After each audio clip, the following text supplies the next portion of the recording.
ਜੇ ਤੂੰ ਮਿੱਤਰ ਅਸਾਢੜਾ ਇਕ ਭੋਰੀ ਨਾ ਵਿਛੋੜ।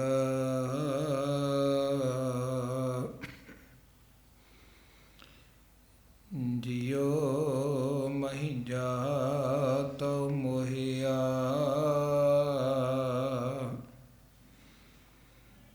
ਕਦ ਪਸੀ ਜਾਨੀ ਤੋਹੇ।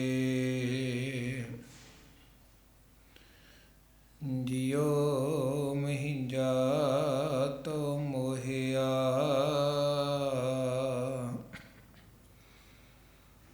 ਕਦ ਪਸੀ ਜਾਨੀ ਤੋਹੇ। ਤੈਂਡ ਸਿਮਰਨ ਹਬ ਕਿਛ ਲਦਮ ਬਿਖਮ ਨਾ ਡਿਠਮ ਕੋਈ।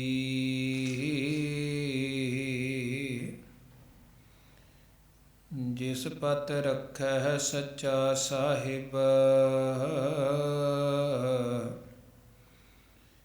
ਨਾਨਕ ਮਿਟ ਨਾ ਸਕੈ ਕੋਈ। ਜਿਸ ਪਤ ਰਖੈ ਸੱਚਾ ਸਾਹਿਬ ਨਾਨਕ ਮਿਟ ਨਾ ਸਕੈ ਕੋਈ।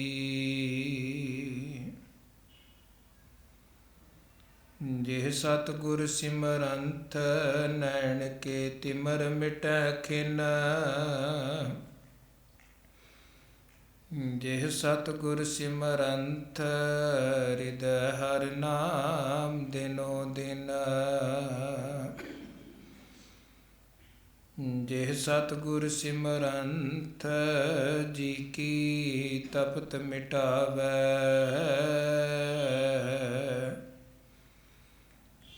ਜਿਹ ਸਤਿਗੁਰ ਸਿਮਰੰਤ ਰਿੱਧ ਸਿੱਧ ਨਵ ਨਿਧ ਪਾਵੈ। ਸੋਈ ਰਾਮਦਾਸ ਗੁਰੂ ਬਲ ਭਣ ਮਿਲ ਸੰਗਤ ਧਨ ਧਨ ਕਰੋ।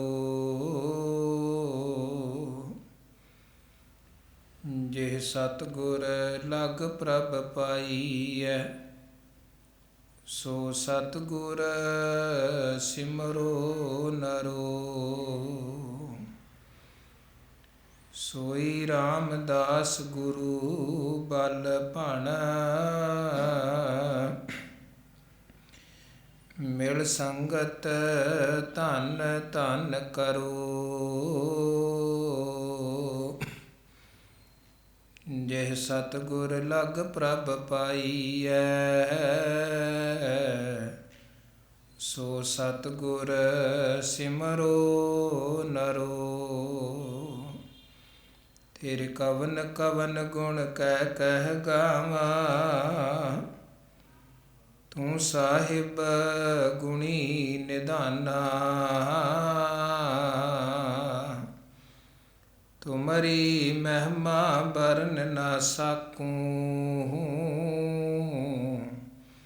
ਤੂੰ ਠਾਕੁਰ ਊਚ ਭਗਵਾਨਾ। ਤੁਮਰੀ ਮਹਿਮਾ ਬਰਨ ਨਾ ਸਾਕੂੰ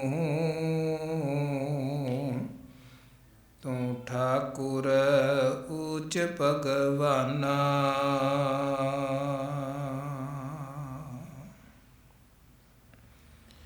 ਜੁਗੋ ਜੁਗ ਅਟਲ ਸਤਿਗੁਰੂ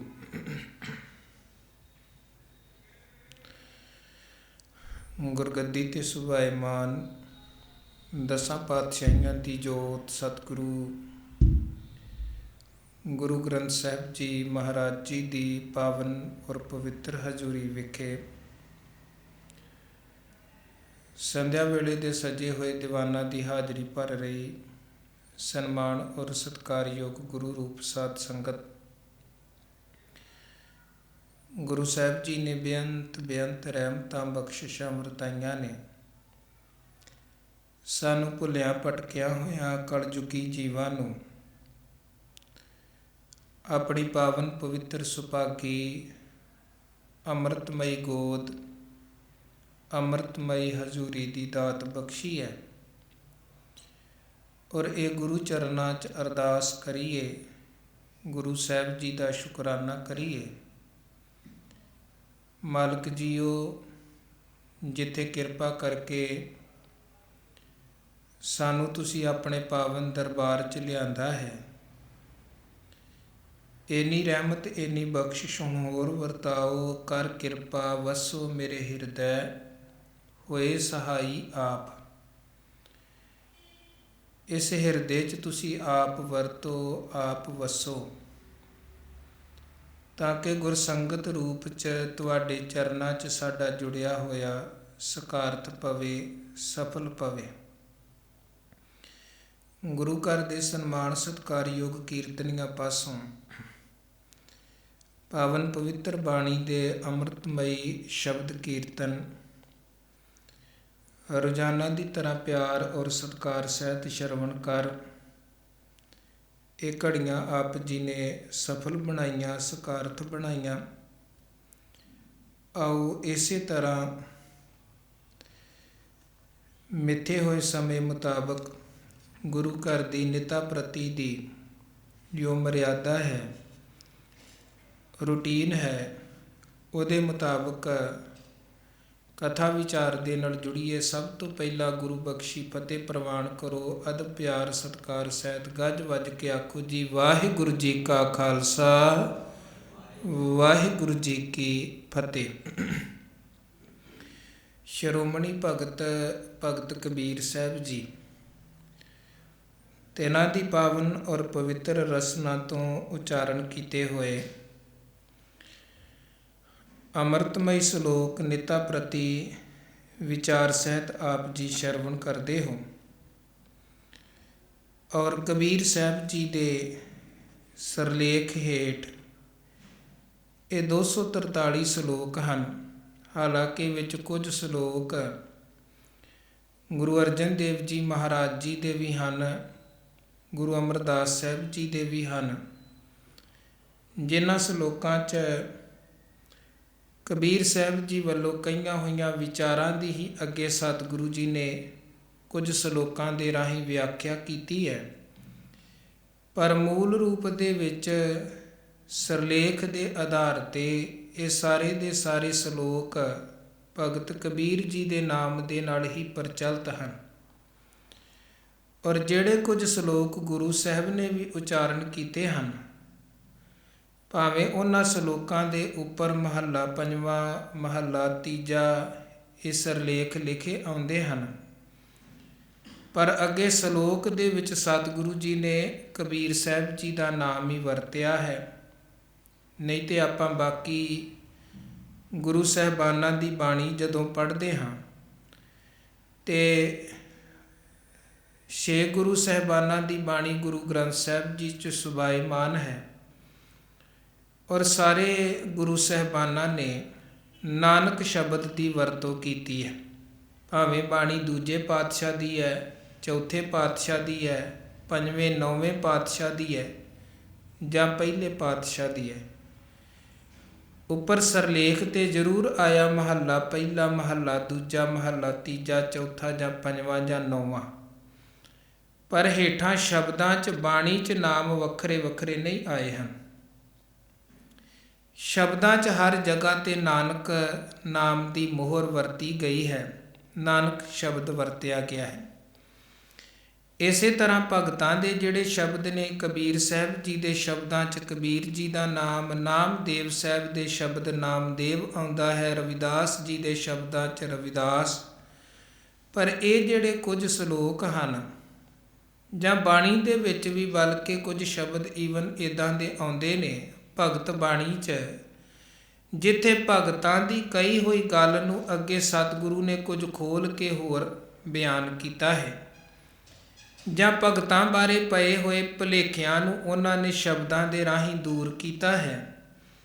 ਆਰੰਭ ਦੇ ਵਿੱਚ ਸਿਰਲੇਖ ਆਇਆ, ਪਰ ਅੱਗੇ ਸ਼ਬਦ ਦੇ ਵਿੱਚ ਸਤਿਗੁਰੂ ਜੀ ਨੇ ਆਪਣਾ ਜਾਂ ਨਾਨਕ ਨਾਮ ਕੋਈ ਵੱਖਰੇ ਤੌਰ 'ਤੇ ਨਹੀਂ ਵਰਤਿਆ। ਜਿਵੇਂ ਇੱਕ ਸ਼ਬਦ ਆਪਾਂ ਪੜ੍ਹਦੇ ਹਾਂ, ਗੋਬਿੰਦ ਗੋਬਿੰਦ ਗੋਬਿੰਦ ਸੰਗ ਨਾਮ ਦਿਓ ਮਨ ਲੀਣਾ, ਆਟ ਦਮ ਕੋ ਸ਼ੀਪਰੋ ਹੋਇਓ ਲਖੀਣਾ। ਇਹ ਸ਼ਬਦ ਤੋਂ ਪਹਿਲਾਂ ਭਗਤ ਧੰਨਾ ਜੀ ਦਾ ਸ਼ਬਦ ਅੰਕਿਤ ਹੈ। ਤੇ ਹੁਣ ਭਗਤ ਧੰਨਾ ਜੀ ਦੇ ਬਾਰੇ, ਕਿਉਂਕਿ ਇਹ ਇੱਕ ਸਾਖੀ ਪ੍ਰਚਲਿਤ ਹੈ ਜੀ, ਉਹਨਾਂ ਨੂੰ ਪੱਥਰ 'ਚੋਂ ਭਗਵਾਨ ਨੇ ਦਰਸ਼ਨ ਦਿੱਤੇ। ਪਰ ਇੱਕ ਤੇ ਭਗਤ ਜੀ ਦੀ ਹੀ ਆਪਾਂ ਜਦੋਂ ਗੁਰੂ ਗ੍ਰੰਥ ਸਾਹਿਬ ਜੀ 'ਚ ਅੰਕਿਤ ਬਾਣੀ ਪੜ੍ਹਦੇ ਹਾਂ ਤੇ ਉਹਨਾਂ ਨੇ ਇੱਕ ਗੱਲ ਸਪਸ਼ਟ ਕੀਤੀ ਕਿ ਧੰਨੈ ਧਨ ਪਾਇਓ ਧਰਣੀ ਧਰ, ਮਿਲ ਜਨ ਸੰਤ ਸੰਭਾਲਿਆ। ਕਿ ਧੰਨੇ ਨੇ ਜੋ ਰੱਬ ਨੂੰ ਪ੍ਰਾਪਤ ਕੀਤਾ, ਉਹ ਕਿਵੇਂ ਪ੍ਰਾਪਤ ਕੀਤਾ? ਮਿਲ ਜਨ ਸੰਤ ਸੰਭਾਲਿਆ। ਰੱਬੀ ਪਿਆਰਿਆਂ ਦੀ, ਗੁਰਮੁਖਾਂ ਦੀ, ਸਤਿਪੁਰਖਾਂ ਦੀ ਸੰਗਤ ਕਰਕੇ ਸਾਨੂੰ ਪਰਮੇਸ਼ਰ ਮਿਲਿਆ ਹੈ। ਤੇ ਹੁਣ ਉਹ ਗੁਰੂ ਅਰਜਨ ਸਾਹਿਬ ਜੀ ਨੇ ਉਸ ਚੀਜ਼ ਨੂੰ ਥੋੜ੍ਹਾ ਹੋਰ ਖੋਲ੍ਹ ਕੇ ਐਕਸਪਲੇਨ ਕੀਤਾ। ਭਗਤ ਧੰਨਾ ਜੀ ਦੇ ਸ਼ਬਦ ਦੇ ਅੱਗੇ ਸਤਿਗੁਰਾਂ ਨੇ ਇੱਕ ਸ਼ਬਦ ਉਚਾਰਨ ਕੀਤਾ ਤੇ ਉਸ ਸ਼ਬਦ ਦੇ ਤੇ ਸਰਲੇਖ ਦੇ ਵਿੱਚ ਮਹੱਲਾ ਪੰਜਵਾਂ ਆਉਂਦਾ ਹੈ ਕਿ ਗੁਰੂ ਅਰਜਨ ਸਾਹਿਬ ਦਾ ਸ਼ਬਦ ਹੈ। ਪਰ ਬਾਕੀ ਸ਼ਬਦਾਂ ਦੀ ਤਰ੍ਹਾਂ ਸ਼ਬਦ ਦੇ ਅਖੀਰ ਤੇ ਨਾਨਕ ਨਹੀਂ ਆਇਆ ਹੈ। ਉੱਥੇ ਸ਼ਬਦ ਹੈ, ਇਹ ਬਿਧ ਸੁਣ ਕੇ ਜਾਠਰੋ ਉੱਠ ਭਗਤੀ ਲਾਗਾ, ਮਿਲੈ ਪ੍ਰਤੱਖ ਗੁਸਾਈਆਂ ਧੰਨਾ ਵਡਭਾਗਾ। ਉਹਨਾਂ ਨੇ ਧੰਨਾ ਸ਼ਬਦ ਦੇ ਨਾਲ ਉਹ ਸ਼ਬਦ ਦੀ ਜਿਹੜੀ ਸੰਪੂਰਨਤਾ ਉਹ ਕੀਤੀ। ਇਸੇ ਤਰ੍ਹਾਂ ਕਬੀਰ ਸਾਹਿਬ ਜੀ ਦੇ ਸਲੋਕਾਂ 'ਚ ਕੁਝ ਸਲੋਕ ਗੁਰੂ ਅਰਜਨ ਸਾਹਿਬ ਜੀ ਦੇ ਆਏ, ਗੁਰੂ ਅਮਰਦਾਸ ਸਾਹਿਬ ਜੀ ਦੇ ਸਲੋਕ, ਪਰ ਉਹਨਾਂ ਨੇ ਨਾਨਕ ਨਹੀਂ ਵਰਤਿਆ ਬਲਕਿ ਕਬੀਰ ਲਫ਼ਜ਼ ਹੀ, ਸ਼ਬਦ ਹੀ ਵਰਤਿਆ, ਜੋ ਅਸੀਂ ਅੱਗੇ ਚੱਲ ਕੇ ਵਿਚਾਰਾਂਗੇ। ਖੈਰ, ਕਬੀਰ ਜੀ ਦੇ ਸਲੋਕਾਂ ਦੀ ਲੜੀ, ਵਿਚਾਰ ਦੀ ਲੜੀ ਅਧੀਨ ਹੁਣ ਤੱਕ 199 ਸਲੋਕਾਂ ਤੱਕ ਦੀ ਵਿਚਾਰ ਆਪ ਜੀ ਨੇ ਸ਼ਰਵਣ ਕੀਤੀ ਹੈ। ਔਰ ਅਗਲੇ ਸਲੋਕ ਆਪਾਂ ਅੱਜ ਮਿੱਥੇ ਹੋਏ ਸਮੇਂ ਦੀ ਵਿਚਾਰ 'ਚ ਜਿੰਨੀ ਵੀ ਸਤਿਗੁਰੂ ਜੀ ਨੇ ਸੇਵਾ ਲਈ, ਫਿਰ ਉਹ ਵਿਚਾਰ ਦੀ ਸਾਂਝ ਪਾਵਾਂਗੇ। ਕੱਲ੍ਹ ਜਿੱਥੋਂ ਆਪਾਂ ਵਿਚਾਰ ਨੂੰ ਸੰਕੋਚਿਆ ਸੀ, ਕਬੀਰ ਸਾਹਿਬ ਜੀ ਨੇ 197, 198, 199 ਨੰਬਰ, ਇਹ ਜਿਹੜੇ 3 ਸਲੋਕ ਜਾਂ ਇਦੋਂ ਅਗਲੇ 2 ਸਲੋਕ ਹਨ, ਇਹਨਾਂ 'ਚ ਗੱਲ ਇਸਲਾਮ ਮਤ ਦੀ ਕੀਤੀ ਹੈ, ਹਾਜੀਆਂ ਦੀ ਕੀਤੀ ਹੈ, ਔਰ ਜਿਹੜੇ ਮੱਕੇ ਦੀ ਯਾਤਰਾ 'ਤੇ ਜਾਂਦੇ ਨੇ ਉਹਨਾਂ ਦਾ ਜ਼ਿਕਰ ਕੀਤਾ, ਵਿੱਚ ਆਪਣੀ ਉਦਾਹਰਣ ਦੇ ਕੇ। ਤੇ ਨਾਲ ਉਹਨਾਂ ਨੇ ਜਿਹੜੀ ਮੁੱਖ ਗੱਲ ਕਬੀਰ ਸਾਹਿਬ ਕਹਿ ਰਹੇ ਨੇ ਕਿ ਜਿਹੜੇ ਲੋਕ ਜੀਵਾਂ ਨੂੰ ਮਾਰਦੇ ਨੇ ਤੇ ਇਹ ਕਹਿੰਦੇ ਨੇ ਕਿ ਅਸੀਂ ਤੇ ਜੀ ਵੇਖੋ ਧਰਮ ਕਰਮ ਹੀ ਕਰ ਰਹੇ ਹਾਂ। ਉਹ ਭਾਵੇਂ ਬਾਹਰੀ ਤੌਰ 'ਤੇ ਮਨੁੱਖਤਾ ਦੇ ਉੱਤੇ ਧਰਮ ਦੇ ਨਾਮ 'ਤੇ ਜ਼ੁਲਮ ਹੋਵੇ, ਉਹ ਭਾਵੇਂ ਕੁਦਰਤ ਅੰਦਰ ਸਿਰਜੇ ਹੋਏ ਜੀਵਾਂ ਜੰਤੂਆਂ ਪਸ਼ੂਆਂ ਦੇ ਉੱਪਰ ਵੀ ਧਰਮ ਦੇ ਨਾਂ 'ਤੇ ਜ਼ੁਲਮ ਹੋਵੇ, ਕਿਉਂਕਿ ਧਰਮ ਦੇ ਨਾਂ 'ਤੇ ਜ਼ੁਲਮ ਨਾ ਕੇਵਲ ਮਨੁੱਖਾਂ 'ਤੇ ਅੱਜ ਤੱਕ ਹੋਇਆ ਹੈ, ਬਲਕਿ ਪਸ਼ੂਆਂ ਦੇ ਉੱਪਰ ਵੀ ਬੜਾ ਜ਼ੁਲਮ ਹੋਇਆ। ਪਸ਼ੂਆਂ ਦੀਆਂ ਬਲੀਆਂ ਦੇਣ ਦੀਆਂ ਜਿਹੜੀਆਂ ਪਰੰਪਰਾਵਾਂ ਤੇ ਰੀਤਾਂ ਅੱਜ ਤੱਕ ਵੀ ਪ੍ਰਚਲਿਤ ਹਨ, ਔਰ ਉਹਨੂੰ ਇੱਕ ਧਾਰਮਿਕ ਰੰਗਤ ਦਿੱਤੀ ਜਾਂਦੀ ਹੈ ਤਾਂ ਕਿ ਕੋਈ ਕਿੰਤੂ ਪਰੰਤੂ ਨਾ ਕਰੇ। ਤੇ ਜੇ ਕੋਈ ਉਹਦੇ ਤੇ ਤਰਕ ਕਰਦਾ ਹੈ, ਫਿਰ ਉੱਤੋਂ ਹੋਰ ਧਾਰਮਿਕ ਜੀ ਇਹ ਤੇ ਧਾਰਮਿਕ ਕਰਮਾਂ ਦੇ ਵਿੱਚ ਦਖਲ ਜਾਂ ਧਰਮ ਕਰਮਾਂ ਤੇ ਕਿੰਤੂ ਪਰੰਤੂ ਕਰ ਰਿਹਾ ਹੈ। ਤੇ ਕਬੀਰ ਸਾਹਿਬ ਨੇ ਤੇ ਬੜੇ ਸਪਸ਼ਟ ਤਰੀਕੇ ਦੇ ਨਾਲ, ਵੇਖੋ ਕਬੀਰ ਸਾਹਿਬ ਜੀ ਦੀ ਜ਼ੁਰਤ ਇਨਕਲਾਬੀ ਬਿਰਤੀ ਤੇ ਬੇਬਾਕੀ ਬਿਰਤੀ ਜੇ ਆਪਾਂ ਵੇਖਣੀ ਹੋਏ, ਅੱਜ ਤਾਂ ਭਾਵੇਂ ਫਿਰ ਵੀ ਬਹੁਤ ਕੁਝ ਬਦਲ ਚੁੱਕਿਆ ਹੈ, ਪਰ ਉਹ ਸਮਾਂ ਜਦੋਂ ਕਬੀਰ ਸਾਹਿਬ ਅੱਜ ਤੋਂ ਕਰੀਬਨ 600 ਸਾਲ ਪਹਿਲਾਂ ਸਮਾਜ ਅੰਦਰ, ਸੰਸਾਰ ਅੰਦਰ ਹੋਏ ਤੇ ਵਿਚਰੇ, ਉਸ ਵਕਤ ਬਹੁਤ ਜ਼ਿਆਦਾ ਕੱਟੜਵਾਦ ਸੀ। ਤੇ ਬਨਾਰਸ ਖਾਸ ਤੌਰ 'ਤੇ ਹਿੰਦੂਆਂ ਦਾ ਗੜ੍ਹ ਤੇ ਮੁਸਲਮਾਨ ਮੁਗਲਿਆ ਹਕੂਮਤ ਸੀ ਉਸ ਵਕਤ। ਤੇ ਜਿਹੜਾ ਕੋਈ ਉਹਨਾਂ ਨੂੰ ਲੱਗਦਾ ਸੀ ਕਿ ਗੱਲ ਕਿਸੇ ਨੇ ਇਸਲਾਮ ਦੇ ਨਿਯਮਾਂ ਤੋਂ ਉਲਟ ਕੀਤੀ ਹੈ ਜਾਂ ਕਿਸੇ ਨੇ ਇਸਲਾਮਕ ਕਿਸੇ ਕਰਮ 'ਤੇ ਤਰਕ ਕੀਤਾ ਹੈ, ਤੇ ਬੰਦਾ ਮਾਰਦਿਆਂ ਮਿੰਟ ਸਕਿੰਟ ਵੀ ਨਹੀਂ ਸੀ ਲਾਉਂਦੇ ਉਹ। ਇੱਥੋਂ ਤੱਕ ਵੱਡੇ ਵੱਡੇ ਮਹਾਂਪੁਰਖਾਂ ਕਹਿੰਦੀਆਂ ਕਹਾਂਦੀਆਂ ਸਮੇਂ ਦੀਆਂ ਸ਼ਖਸੀਅਤਾਂ ਤੱਕ ਨੂੰ ਜ਼ਾਲਮ ਹਕੂਮਤ ਨੇ ਮਾਰ ਸੁੱਟਿਆ। ਧੰਨ ਗੁਰੂ ਅਰਜਨ ਦੇਵ ਮਹਾਰਾਜ, ਗੁਰੂ ਤੇਗ ਬਹਾਦਰ ਸਾਹਿਬ, ਛੋਟੇ ਸਾਹਿਬਜ਼ਾਦਿਆਂ ਦੀਆਂ ਸ਼ਹਾਦਤਾਂ ਸਾਡੇ ਸਾਹਮਣੇ ਪ੍ਰਤੱਖ ਮਿਸਾਲ ਹਨ ਕਿ ਕਿੰਨੇ ਉਹ ਲੋਕ ਆਪਣੀ ਸੱਤਾ ਦੇ, ਤਾਕਤ ਦੇ ਹੰਕਾਰੀ ਸਨ। ਧਰਮੀ ਪੁਰਖਾਂ ਦੇ ਉੱਪਰ ਵੀ ਕੋਈ ਤਰਸ ਨਹੀਂ ਸੀ। ਸਰਮਦ ਵਰਗੇ ਫਕੀਰਾਂ ਦਾ ਕਤਲ ਹੋਇਆ, ਪਰ ਕਬੀਰ ਸਾਹਿਬ ਜੀ ਦੀ ਇਹ ਜੁਰਤ ਵੇਖੋ। ਜਿਹੜੀ ਗੱਲ ਸਤਿਗੁਰੂ ਨਾਨਕ ਦੇਵ ਜੀ ਮਹਾਰਾਜ ਕਹਿੰਦੇ ਹਨ ਕਿ ਸੱਚ ਕੀ ਬਾਣੀ ਨਾਨਕ ਆਖੈ, ਸੱਚ ਸੁਣਾਏ ਸੀ ਸੱਚ ਕੀ ਬੇਲਾ।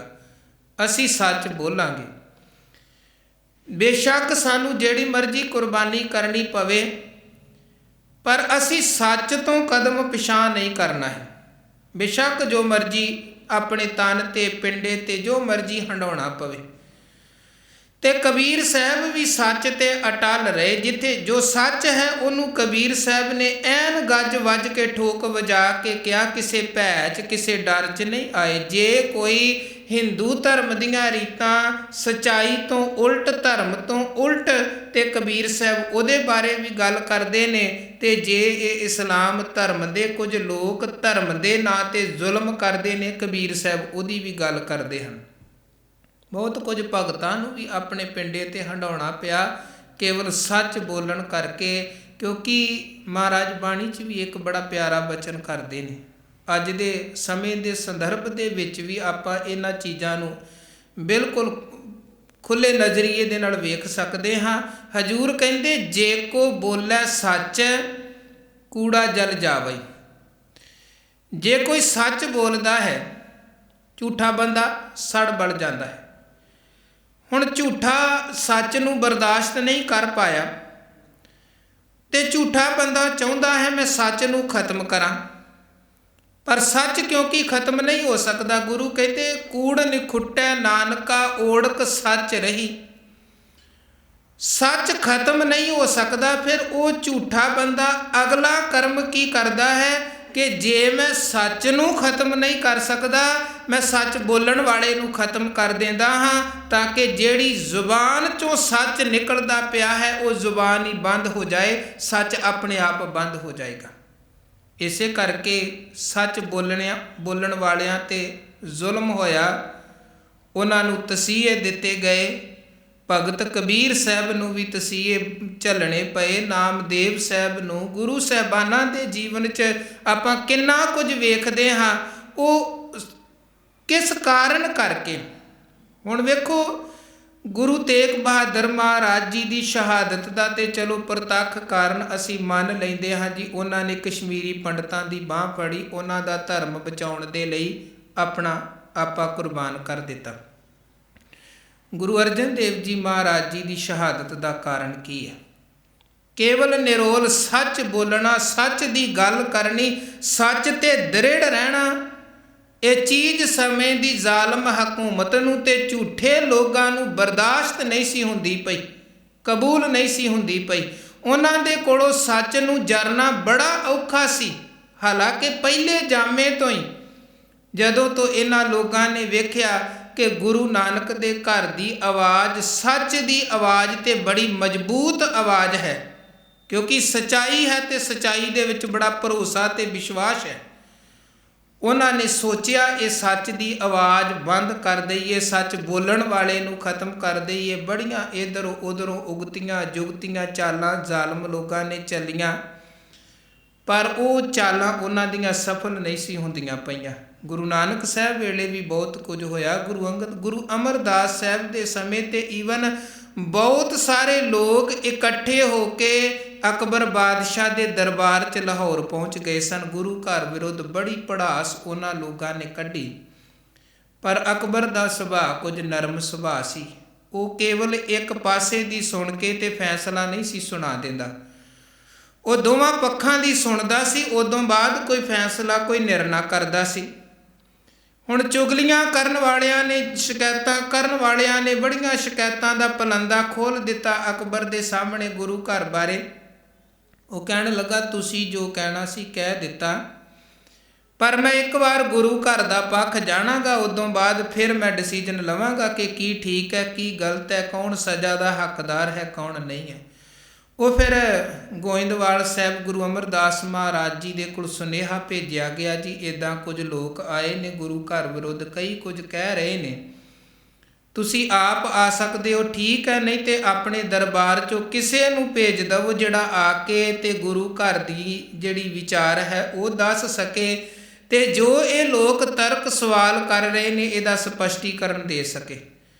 ਉੱਥੇ ਫਿਰ ਸਾਡਾ ਇਤਿਹਾਸ ਇਹ ਲਿਖਦਾ ਹੈ ਕਿ ਗੁਰੂ ਅਮਰਦਾਸ ਮਹਾਰਾਜ ਜੀ ਨੇ ਭਾਈ ਜੇਠੇ ਨੂੰ ਭੇਜਿਆ ਸੀ ਗੁਰੂ ਰਾਮਦਾਸ ਸਾਹਿਬ ਨੂੰ। ਹੁਣ ਵੇਖੋ, ਇੱਥੋਂ ਗੁਰੂ ਰਾਮਦਾਸ ਸਾਹਿਬ ਸੱਚੇ ਪਾਤਸ਼ਾਹ ਜੀ ਦੀ ਵਿਦਵਤਾ ਦਾ ਵੀ ਪਤਾ ਲੱਗਦਾ ਹੈ ਕਿ ਗੁਰੂ ਰਾਮਦਾਸ ਸਾਹਿਬ ਸੱਚੇ ਪਾਤਸ਼ਾਹ ਕਿੰਨੇ ਵਿਦਵਾਨ ਸਨ। ਔਰੰਗਜ਼ੇਬ ਹਿੰਦੁਸਤਾਨ ਦਾ ਬਾਦਸ਼ਾਹ ਹੈ ਤੇ ਬਾਦਸ਼ਾਹਾਂ ਦੇ ਦਰਬਾਰਾਂ ਦੇ ਵਿੱਚ ਉੱਚ ਕੋਟੀ ਦੇ ਵਿਦਵਾਨ ਲੋਕ ਹੁੰਦੇ ਹਨ, ਉੱਚ ਕੋਟੀ ਦੇ ਵਿਦਵਾਨ ਲੋਕ। ਉੱਥੇ ਜਾ ਕੇ ਉਹਨਾਂ ਲੋਕਾਂ ਦੇ ਵਿੱਚ ਜਾ ਕੇ ਆਪਣੀ ਗੱਲ ਕਰਨੀ ਤੇ ਦੂਜੇ ਦੀ ਤਸੱਲੀ ਕਰਵਾ ਦੇਣੀ ਕੋਈ ਸੌਖੀ ਗੱਲ ਨਹੀਂ ਹੁੰਦੀ ਹੈ। ਵੈਸੇ ਵੀ ਜਿਹੜੇ ਲੋਕ ਕਿੰਤੂ ਪਰੰਤੂ ਕਰਨ ਵਾਲੇ ਹੋਣ, ਐਵੇਂ ਸਵਾਲ ਕਰਨ ਵਾਲੇ, ਤਰਕ ਕਰਨ ਵਾਲੇ ਹੋਣ, ਲੋਕ ਜਲਦੀ ਕਿਤਿਆਂ ਮੰਨਦੇ ਵੀ ਨਹੀਂ। ਜਿੰਨਾ ਮਰਜ਼ੀ ਕਹੀ ਜਾਓ ਉਹ ਆਪਣੀ ਗੱਲ 'ਤੇ ਅੜੇ ਰਹਿੰਦੇ ਹਨ। ਮਹਾਰਾਜ ਨੇ ਭਾਈ ਜੇਠੇ ਨੂੰ ਭੇਜਿਆ। ਉੱਥੇ ਅਕਬਰ ਦੇ ਦਰਬਾਰ ਦੇ ਵਿੱਚ ਦੋਵਾਂ ਪੱਖਾਂ ਨੂੰ ਸੁਣਿਆ ਗਿਆ। ਜੋ ਚੁਗਲੀਆਂ ਸ਼ਿਕਾਇਤਾਂ ਕਰਨ ਵਾਲੇ ਸਨ ਉਹਨਾਂ ਨੂੰ ਵੀ ਬਾਦਸ਼ਾਹ ਨੇ ਸੁਣਿਆ, ਤੇ ਜੋ ਗੁਰੂ ਘਰ ਦਾ ਪੱਖ ਸੀ ਉਹ ਭਾਈ ਜੇਠੇ ਨੇ ਬਾਖੂਬੀ ਤਰੀਕੇ ਦੇ ਨਾਲ ਉੱਥੇ ਐਕਸਪਲੇਨ ਕਰਕੇ ਸਾਰੀਆਂ ਗੱਲਾਂ ਦੱਸੀਆਂ, ਤੇ ਅਕਬਰ ਦੀ ਵੀ ਤਸੱਲੀ ਹੋ ਗਈ। ਜਿਹੜੇ ਸ਼ਿਕਾਇਤ ਕਰਨ ਆਏ ਸਨ ਉਲਟਾ ਉਹਨਾਂ ਨੂੰ ਫਿਟਕਾਰਾਂ ਖਾ ਕੇ ਜਾਣਾ ਪਿਆ, ਤੇ ਗੁਰੂ ਘਰ ਦੀ ਵਡਿਆਈ ਤੋਂ ਅਕਬਰ ਬੜਾ ਪ੍ਰਭਾਵਿਤ ਹੋਇਆ ਤੇ ਕਹਿਣ ਲੱਗਾ ਕਿ ਮੈਂ ਆਪ ਐਸੇ ਮਹਾਨ ਦਰਵੇਸ਼ ਗੁਰੂ ਅਮਰਦਾਸ ਸਾਹਿਬ ਦੇ ਦਰਸ਼ਨ ਕਰਨ ਗੋਇੰਦਵਾਲ ਆਵਾਂਗਾ। ਤੇ ਉਹ ਆਇਆ। ਅਕਬਰ ਦੇ ਸਮੇਂ ਇੱਦਾਂ ਫਿਰ ਚਾਲਾਂ ਸਫਲ ਨਹੀਂ ਹੋਈਆਂ ਸੱਚ ਜਾਂ ਸੱਚ ਬੋਲਣ ਵਾਲੇ ਨੂੰ ਖਤਮ ਕਰਨ ਦੀਆਂ। ਪਰ ਜਿਵੇਂ ਹੀ ਅਕਬਰ ਦੀ ਹਕੂਮਤ ਖਤਮ ਹੋਈ, ਜਹਾਂਗੀਰ ਤਖਤ 'ਤੇ ਬੈਠਾ, ਤੇ ਉਸੇ ਵਕਤ ਇਹ ਲੋਕ ਦੁਬਾਰਾ ਫਿਰ ਐਕਟਿਵ ਹੋਏ ਹਨ। ਤੇ ਉਹ ਫਿਰ ਧੰਨ ਗੁਰੂ ਅਰਜਨ ਦੇਵ ਮਹਾਰਾਜ ਸੱਚੇ ਪਾਤਸ਼ਾਹ ਜੀ ਦੀ ਸ਼ਹਾਦਤ ਉਹ ਸਾਡੇ ਸਾਹਮਣੇ। ਕਾਰਨ ਕੀ ਹੈ? ਕੇਵਲ ਸੱਚ, ਸੱਚ ਦੀ ਖਾਤਰ ਕੁਰਬਾਨੀ। ਸੋ ਸੱਚ ਕਰਕੇ ਭਗਤਾਂ ਨੂੰ, ਧਰਮੀ ਪੁਰਖਾਂ ਨੂੰ, ਗੁਰੂ ਸਾਹਿਬਾਨਾਂ ਨੂੰ ਬਹੁਤ ਕੁਝ ਪਿੰਡੇ 'ਤੇ ਹੰਡਾਉਣਾ ਪਿਆ, ਕੁਰਬਾਨੀ ਦੇਣੀ ਪਈ, ਪਰ ਉਹਨਾਂ ਪਰਵਾਹ ਨਾ ਕੀਤੀ। ਜਿੱਥੇ ਸੱਚ ਹੈ ਉਹ ਠੋਕ ਵਜਾ ਕੇ ਸੱਚ ਕਿਹਾ। ਸ਼ਾਹੀ ਹਕੂਮਤਾਂ ਦੇ ਦਰਬਾਰ ਦੇ ਵਿੱਚ ਵੀ ਨਿਡਰ ਹੋ ਕੇ ਸੱਚ ਕਿਹਾ। ਸਾਹਿਬਜ਼ਾਦੇ ਇਹੀ ਗੱਲ ਵਜ਼ੀਰ ਖਾਨ ਨੂੰ ਕਹਿੰਦੇ ਸਨ ਕਿ ਸੱਚ ਕੋ ਮਿਟਾਓਗੇ ਤੋ ਮਿਟੋਗੇ ਜਹਾਨ ਸੇ। ਵਜ਼ੀਰ ਖਾਨ, ਜੇ ਤੂੰ ਸੱਚ ਨੂੰ ਮਿਟਾਉਣ ਦੀ ਕੋਸ਼ਿਸ਼ ਕਰੇਗਾ ਖੁਦ ਮਿਟ ਜਾਏਗਾ, ਪਰ ਚੇਤੇ ਰੱਖੀ ਸੱਚ ਕਦੇ ਮਿਟ ਨਹੀਂ ਹੋ ਸਕਦਾ, ਸੱਚ ਕਦੇ ਮੁੱਕ ਨਹੀਂ ਸਕਦਾ। ਕਬੀਰ ਸਾਹਿਬ ਕਹਿੰਦੇ ਜਿਹੜੇ ਲੋਕ ਧਰਮ ਦਾ ਨਾਂ ਵਰਤ ਕੇ ਕਰਦੇ ਨੇ ਆਪਣੀਆਂ ਮਨ ਮਾਨੀਆਂ, ਉਹਨਾਂ ਨੂੰ ਇਹ ਗੱਲ ਚੇਤੇ ਰੱਖਣੀ ਚਾਹੀਦੀ ਹੈ ਕਿ ਜਦੋਂ ਰੱਬ ਦੇ ਘਰ ਲੇਖਾ ਦੇਣਾ ਹੈ ਤੇ ਉਦੋਂ ਫਿਰ ਜਵਾਬ ਦੇਣਾ ਪਵੇਗਾ ਆਪਣੇ ਇਕੱਲੇ ਇਕੱਲੇ ਕਰਮਾਂ ਦਾ। 200 ਨੰਬਰ ਸਲੋਕ 'ਚ ਕਬੀਰ ਸਾਹਿਬ ਫਰਮਾਨ ਕਰਦੇ, ਕਬੀਰ ਜੋਰ ਕੀਆ ਸੋ ਜ਼ੁਲਮ ਹੈ ਲੈ ਜਵਾਬ ਖੁਦਾਏ। ਉਹ ਕਹਿੰਦੇ ਜੋ ਤੂੰ ਜ਼ੋਰ ਜ਼ਬਰਦਸਤੀ ਕਰ ਰਿਹਾ ਹੈ, ਇਹਨੂੰ ਹੁਣ ਵੇਖੋ ਪਸ਼ੂਆਂ ਦੀ ਬਲੀ ਵਾਲੇ ਪਾਸੇ ਤਾਂ ਠੀਕ ਹੈ, ਗੱਲ ਵੱਖਰੀ ਹੈ, ਪਰ ਇੱਧਰ ਮਨੁੱਖਾਂ ਦੇ ਉੱਪਰ ਵੀ ਤੇ ਜ਼ੋਰ ਜ਼ਬਰਦਸਤੀ ਧਰਮ ਠੋਸਿਆ ਜਾ ਰਿਹਾ ਸੀ, ਤੇ ਜਿਹੜਾ ਨਹੀਂ ਸੀ ਮੰਨਦਾ ਉਹਨੂੰ ਕਤਲ ਕਰ ਦਿੱਤਾ ਜਾਂਦਾ ਸੀ। ਕਿੰਨਾ ਕੁਝ ਕਸ਼ਮੀਰ 'ਚ ਖੂਨ ਦੀਆਂ ਨਦੀਆਂ ਵਹਾਈਆਂ ਗਈਆਂ। ਈਵਨ ਅੱਜ ਦੇ ਸਮੇਂ 'ਚ ਵੀ ਆਪਾਂ ਵੇਖਦੇ ਪਏ ਕੀ ਕੁਝ ਹੋ ਰਿਹਾ ਹੈ। ਜ਼ਬਰਦਸਤੀ ਆਪਣੇ ਧਰਮ ਦੇ ਕੁਝ ਬੋਲ ਬੁਲਾਏ ਜਾ ਰਹੇ ਹਨ ਜੀ, ਇਹਦੀ ਜੈ ਜੈਕਾਰ ਕਰੋ, ਇਹਦਾ ਨਾਮ ਲਵੋ, ਤੇ ਜਿਹੜਾ ਕੋਈ ਆਪਣੇ ਧਰਮ 'ਤੇ ਦ੍ਰਿੜ ਰਹਿੰਦਾ ਹੈ, ਗੱਲਾਂ ਨਹੀਂ ਮੰਨਦਾ, ਤੇ ਉਹਨੂੰ ਬਹੁਤ ਕੁਝ ਆਪਣੇ ਆਪ 'ਤੇ ਸਹਾਰਨਾ ਪੈਂਦਾ। ਇਹ ਹੁਣ ਕਿਸੇ ਨੂੰ ਜ਼ਬਰਦਸਤੀ ਥੋੜ੍ਹਾ ਧਰਮ ਦੇ ਵਿੱਚ ਲਿਆਂਦਾ ਜਾ ਸਕਦਾ ਹੈ। ਤੁਸੀਂ ਵਕਤੀ ਤੌਰ 'ਤੇ ਕਿਸੇ 'ਤੇ ਜ਼ੁਲਮ ਕਰਕੇ ਉਹਨੂੰ ਮਨਾ ਲਵੋਗੇ, ਪਰ ਉਹਦੀ ਅੰਤਰ ਆਤਮਾ ਨੇ ਤੇ ਚੀਜ਼ ਨੂੰ ਨਹੀਂ ਅਪਣਾਇਆ। ਤੇ ਧਰਮ ਅਪਣਾਉਣ ਦਾ ਮਤਲਬ, ਮਜ਼ਹਬ ਜਾਂ ਕਿਸੇ ਮਤ ਨੂੰ ਅਪਣਾਉਣ ਦਾ ਮਤਲਬ ਕੇਵਲ ਬਾਹਰ ਦੇ ਭੇਖ ਨੂੰ ਅਪਣਾ ਲੈਣਾ ਨਹੀਂ ਹੁੰਦਾ ਹੈ, ਕੁਝ ਬੋਲਾਂ ਨੂੰ ਮੰਨ ਲੈਣਾ ਨਹੀਂ ਹੁੰਦਾ ਹੈ। ਉਹ ਹੈ ਪੂਰੀ ਤਰ੍ਹਾਂ 100% ਉਸ ਧਰਮ ਦੀ ਵਿਚਾਰਧਾਰਾ ਨੂੰ ਮੰਨਣਾ। ਫਿਰ ਤੇ ਹੈ ਬੰਦਾ ਹਾਂ ਉਹ ਜੀ ਕਨਵਰਟ ਹੋ ਗਿਆ, ਬਦਲ ਗਿਆ, ਨਹੀਂ ਤੇ ਉਹਦਾ ਬਦਲਣਾ ਵੀ ਕੇਵਲ ਕੁਝ ਵਕਤੀ ਵਿਖਾਵਾ ਹੁੰਦਾ ਹੈ। ਕਬੀਰ ਸਾਹਿਬ ਕਹਿੰਦੇ ਕਬੀਰ ਜ਼ੋਰ ਕੀਆ ਸੋ ਜ਼ੁਲਮ ਹੈ। ਜ਼ੋਰ ਦੇ ਨਾਲ ਧਰਮ ਦਾ ਪ੍ਰਚਾਰ ਪ੍ਰਸਾਰ ਧਰਮ ਕਰਮ ਨਹੀਂ ਹੁੰਦਾ, ਬਲਕਿ ਜ਼ੋਰ ਦੇ ਨਾਲ ਜ਼ੁਲਮ ਹੁੰਦਾ ਹੈ। ਤੇ ਜਿਹੜਾ ਤੂੰ ਜ਼ੁਲਮ ਕਰ ਰਿਹਾ ਹੈ ਧਰਮ ਦਾ ਨਾਮ ਵਰਤ ਕੇ, ਲੈ ਜਵਾਬ ਖੁਦਾਏ। ਕਹਿੰਦੇ ਚੇਤੇ ਰੱਖੀ ਤੈਨੂੰ ਆਪਣੇ ਕਰਮਾਂ ਦਾ ਜਵਾਬ ਖੁਦਾ ਦੀ ਕਚਹਿਰੀ 'ਚ ਦਰਬਾਰ 'ਚ ਦੇਣਾ ਪਵੇਗਾ। ਜਦੋਂ ਖੁਦਾ ਨੇ ਪੁੱਛਿਆ ਕਿ ਇਹ ਤੂੰ ਕੀ ਕਰਮ ਕੀਤਾ ਹੈ, ਦਫ਼ਤਰ ਲੇਖਾ ਨਿਕਸੈ ਮਾਰ ਮੂੰਹੈ ਮੂੰਹ ਖਾਏ। ਫਿਰ ਕਹਿੰਦੇ ਜਦੋਂ ਰੱਬੀ ਦਰਬਾਰ ਦੇ ਵਿੱਚ ਲੇਖਾ ਤੇਰਾ ਨਿਕਲਣਾ ਹੈ, ਜਦੋਂ ਤੇਰੇ ਕਰਮਾਂ ਦੇ ਪੱਤਰੇ ਫਰੋਲੇ ਜਾਣੇ ਹਨ ਕਿ ਕੀ ਤੂੰ ਸੰਸਾਰ ਅੰਦਰ ਕੀਤਾ ਹੈ। ਤੇ ਨਾਨਕ ਅਵਗਣ ਜੇਤੜੇ ਤੇਤੇ ਗਲੀ ਜੰਜੀਰ। ਮਹਾਰਾਜ ਧੰਨ ਬਾਬਾ ਫਰੀਦ ਸਾਹਿਬ ਨੇ ਸਮਝਾਇਆ ਹੈ ਕਿ ਮਾੜੇ ਅਮਲਾਂ ਦਾ ਫਿਰ ਲੇਖਾ ਵੀ ਉਸੇ ਤਰ੍ਹਾਂ ਹੁੰਦਾ ਹੈ। ਉਹ ਕਹਿੰਦੇ ਮੰਦੇ ਅਮਲ ਕਰਿੰਦਿਆਂ ਇਹ ਸਜਾਏ ਤਿਨਾ, ਜਿਹੜੇ ਮਾੜੇ ਕਰਮ ਕਰਦੇ ਹਨ। ਦੇਖ ਫਰੀਦੈ ਜੇ ਥੀਐ ਜੇ ਸਿਰ ਥੀਐ ਤਿਲਾਂ ਕਾ ਮਾਦੇ ਅਰ ਕਾਗਦੇ ਕੁੰਨੇ ਕੋਇਲਿਆਂ। ਮੰਦੇ ਅਮਲ ਕਰਿੰਦਿਆਂ ਇਹ ਸਜਾਏ ਤਿਨਾ, ਕਹਿੰਦੇ ਤਿਲ ਵੇਖ ਕਿੱਦਾਂ ਕੋਲੂ 'ਚ ਪੀੜੇ ਜਾਂਦੇ, ਗੰਨਾ ਪੀੜਿਆ ਜਾਂਦਾ। ਕਿਸੇ ਹਾਂਡੀ ਨੂੰ ਵੇਖ ਕਿਵੇਂ ਸਾਰੀ ਦਿਹਾੜੀ ਅੱਗ 'ਤੇ ਪਈ ਭੁੱਜਦੀ ਰਹਿੰਦੀ ਹੈ, ਜਿਵੇਂ ਉਹਨੂੰ ਸਾਰੀ ਦਿਹਾੜੀ ਸੇਕ ਸਹਿਣਾ ਪੈਂਦਾ, ਕਿਸੇ ਨੂੰ ਕੋਲੂ 'ਚ ਪੀੜਿਆ ਜਾਂਦਾ। ਜੇ ਤੇਰੇ ਕਰਮ ਮਾੜੇ ਹੋਣਗੇ ਤੇ ਇਹ ਸਜਾਏ ਤਿਨਾ, ਉਹਨਾਂ ਨੂੰ ਵੀ ਇਹੀ ਸਜ਼ਾਵਾਂ ਭੋਗਣੀਆਂ ਪੈਂਦੀਆਂ ਜੇ ਜਿਨ੍ਹਾਂ ਦੇ ਮਾੜੇ ਕਰਮ ਹਨ। ਇੱਕ ਬਚਨ ਆਪਾਂ ਹੋਰ ਆਸਾ ਦੀ ਵਾਰ ਅੰਦਰ ਪੜ੍ਹਦੇ।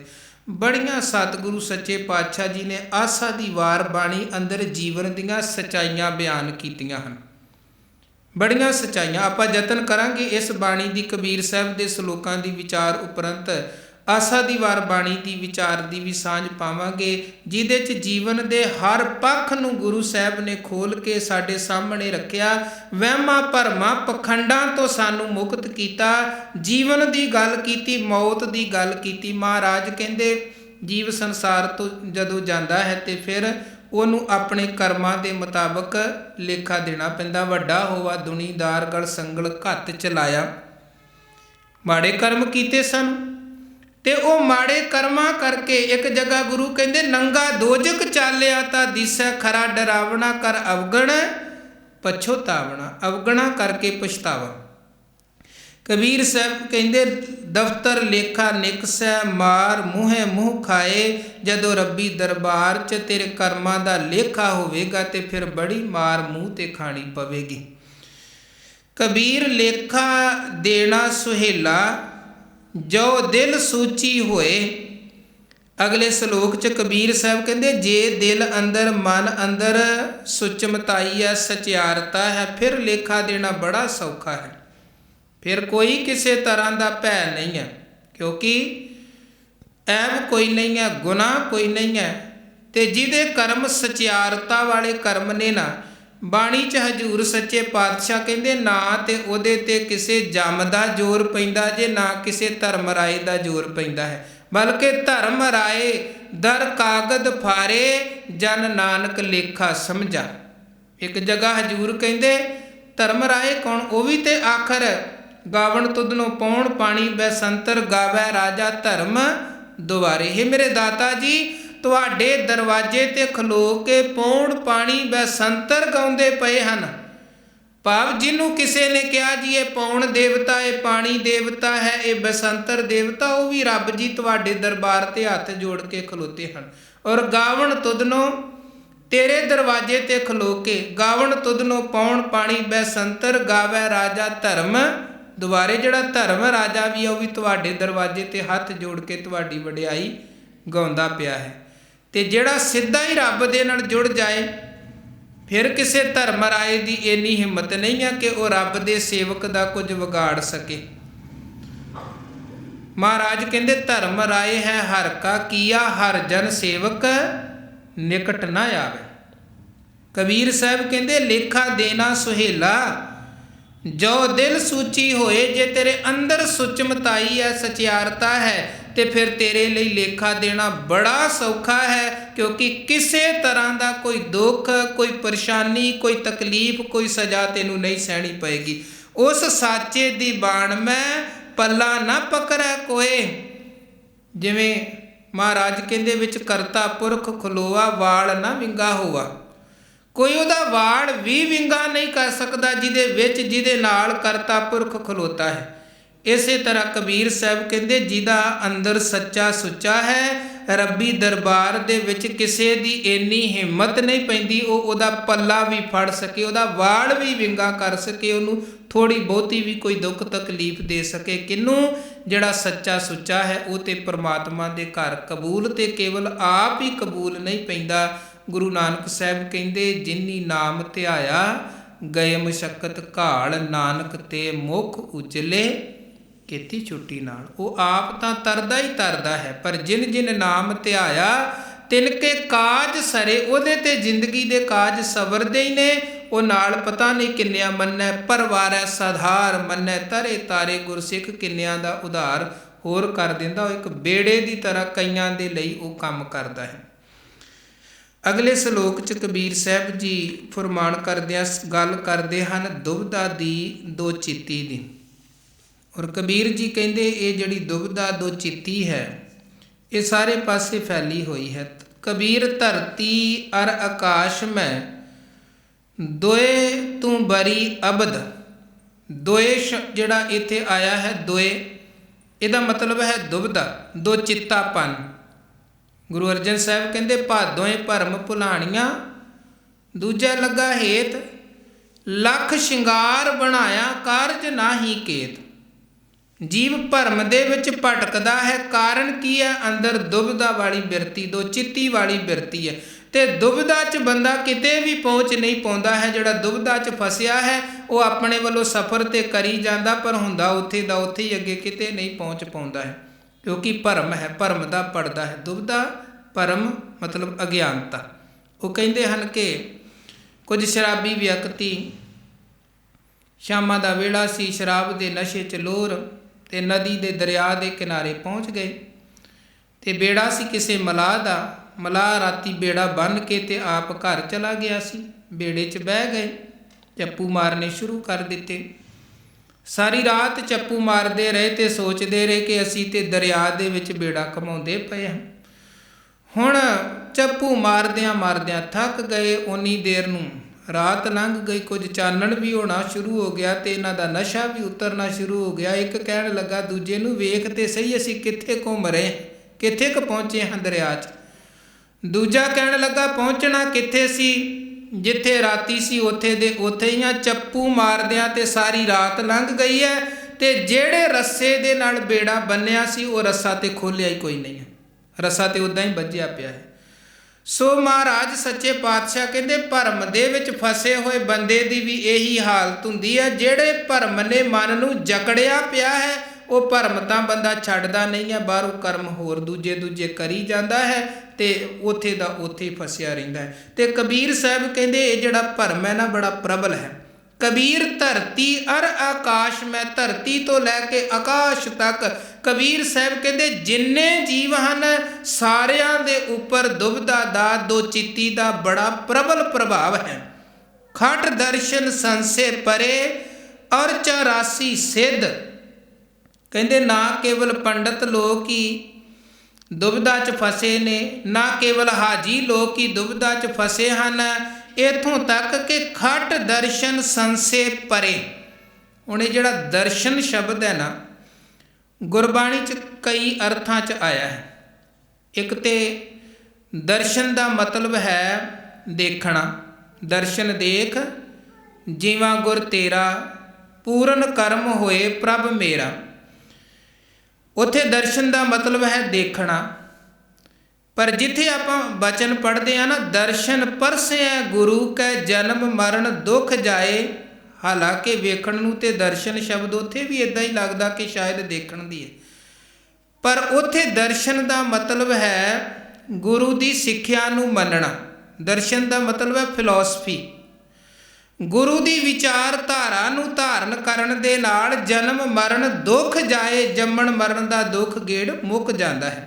ਇੱਕ ਦਰਸ਼ਨ ਦਾ ਮਤਲਬ ਹੈ ਦੇਖਣਾ, ਇੱਕ ਦਰਸ਼ਨ ਦਾ ਮਤਲਬ ਹੈ ਫਿਲਾਸਫੀ, ਗੁਰੂ ਦੀ ਸਿੱਖਿਆ ਨੂੰ ਧਾਰਨ ਕਰਨਾ, ਗ੍ਰਹਿਣ ਕਰਨਾ। ਇੱਕ ਦਰਸ਼ਨ ਦਾ ਮਤਲਬ ਇੱਥੇ ਜਿਹੜਾ ਦਰਸ਼ਨ ਆਇਆ ਹੈ ਇਹ ਖਟ ਦਰਸ਼ਨ, ਇਹਦਾ ਮਤਲਬ ਦੇਖਣਾ ਨਹੀਂ ਹੈ। ਨਾ ਇਹਦਾ ਮਤਲਬ ਕੋਈ ਬਾਹਰ ਦੀ ਫਿਲਾਸਫੀ ਦੇ ਅਰਥਾਂ 'ਚ ਹੈ। ਇਹਦਾ ਮਤਲਬ ਹੈ ਭੇਖ। ਖਟ ਦਰਸ਼ਨ ਛੇ ਭੇਖ, 6 ਤਰ੍ਹਾਂ ਦੇ ਭੇਖ, ਜੋਗੀ, ਜੰਗਮ, ਸਰੇਵੜੇ, ਸੰਨਿਆਸੀ, ਬੋਧੀ ਤੇ ਬੈਰਾਗੀ।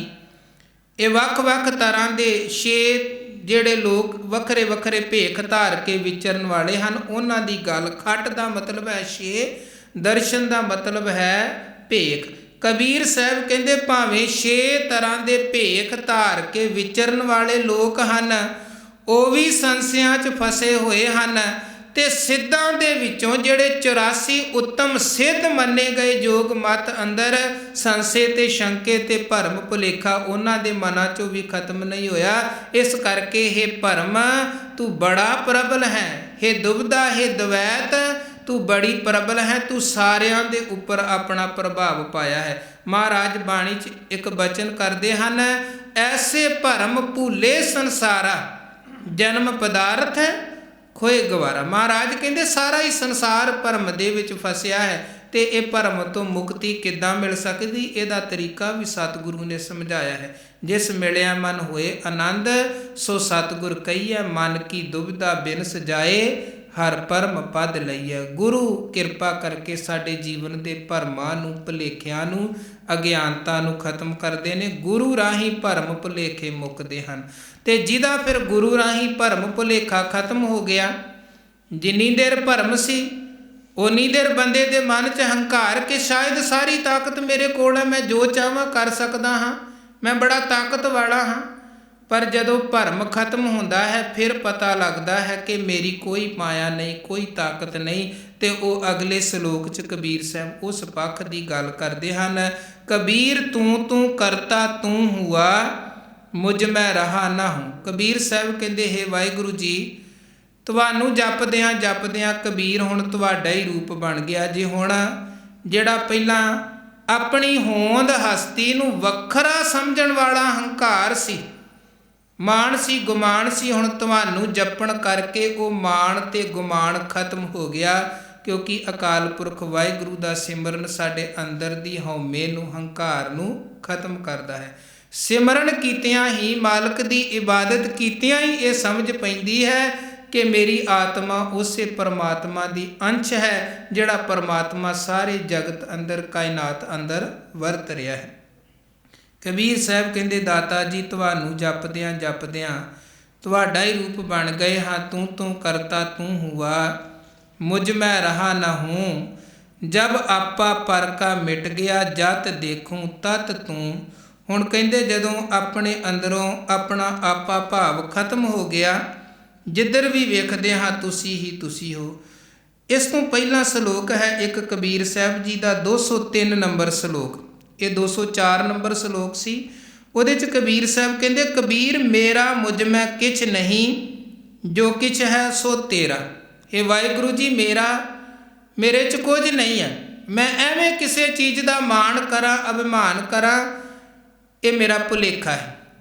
ਮੇਰਾ ਕੁਝ ਨਹੀਂ ਹੈ, ਜੋ ਕੁਝ ਵੀ ਹੈ ਸਾਰਾ ਕੁਝ ਤੁਹਾਡਾ ਹੀ ਹੈ, ਧਨ ਵੀ ਤੁਹਾਡਾ ਦਿੱਤਾ ਹੈ। ਗੁਰੂ ਨਾਨਕ ਦੇਵ ਜੀ ਮਹਾਰਾਜ ਜਦੋਂ ਸੰਗਲਾ ਦੀਪ ਵਿਖੇ ਪਹੁੰਚੇ, ਕਿਉਂਕਿ ਰਾਜੇ ਸ਼ਿਵਨਾਭ ਦੇ ਅੰਦਰ ਦੀ ਬੜੀ ਤਮੰਨਾ ਸੀ, ਭਾਈ ਮਨਸੁਖ ਜੀ ਕੋਲੋਂ ਉਹਨੇ ਗੁਰੂ ਨਾਨਕ ਦੇਵ ਜੀ ਮਹਾਰਾਜ ਸੱਚੇ ਪਾਤਸ਼ਾਹ ਜੀ ਦੀ ਵਡਿਆਈ ਸੁਣੀ ਸੀ, ਤੇ ਇਹ ਕਿਹਾ ਕਿ ਮੈਂ ਗੁਰੂ ਨਾਨਕ ਜੀ ਦੇ ਦਰਸ਼ਨ ਕਰਨੇ ਨੇ। ਤੇ ਭਾਈ ਮਨਸੁਖ ਕਹਿਣ ਲੱਗੇ, ਗੁਰੂ ਨਾਨਕ ਅੰਦਰ ਦੀਆਂ ਜਾਣਨ ਵਾਲੇ ਨੇ, ਦਾਨਾ ਬੀਨਾ ਸਾਈਂ ਮਹਿੰਡਾ, ਉਹ ਤੁਸੀਂ ਬਸ ਅਰਦਾਸ ਕਰੋ, ਗੁਰੂ ਆਪੇ ਰਹਿਮਤ ਕਰਕੇ ਤੁਹਾਨੂੰ ਦਰਸ਼ਨ ਦੀਦਾਰ ਬਖਸ਼ਣਗੇ।